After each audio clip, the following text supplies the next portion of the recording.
Newsline. At sa puntong ito, dako po tayo sa balita sa labas ng himpilan. Mabilis naging viral ang video na nagpagkasa ng baril, pananakit at pagmumura ng isang motorista sa isang siklista. Depensa po ng driver na nagkaayos na at nagkapatawaran na sila na nakalitan niya, pero sa kabila nito nais siyang kasuhan ng isang siklista ring abogado. Ang karagdagang detalye sa report na yan ihatid ni Christopher Tirambulo. Christopher.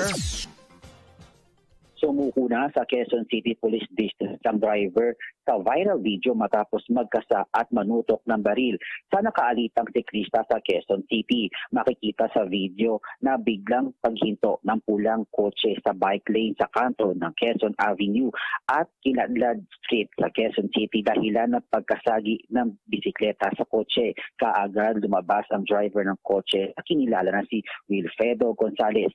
Sabay hinampas ang helmet ng biktima at pagmumura at pagkasana sa baril na nakatutok sa siklista na naganap nitong Agosto 8, ngunit naging viral sa social media nitong weekends. Napagka naman na ang suspect kay isang retiradong opisyal ng Criminal Investigation and Detection Unit ng QCPD. Ayon kay National Capital Region Police Office Director Police Brigadier General Jose Merencio Narteses Jr., wala pang naisampang formal na kaso laban sa driver ng suspect. Tiwala ang QCPD babawiin ang license to own and possess firearm ng driver, pero pinauubayan na nila sa Highway Patrol Group ang desisyon at maaaring maharap ang suspect sa kasong light o grave threats at firearm possession. Depensa naman ng suspect na matagal na silang nagkapatawaran sa istasyon ng pulis at hindi niya tinutok ang baril sa biktima habang nasa pangangalaga na ng mga pulis ang kanyang baril. Nagpahayag naman ng suporta sa kapwa siklista na si Attorney Raymond Fortun na nakahanda siya magsampa ng kaso laban sa driver upang hindi na ito pamarisan ng iba, lalo pat natatakot pa rin ang biktima kay Gonzales para sa kanyang seguridad.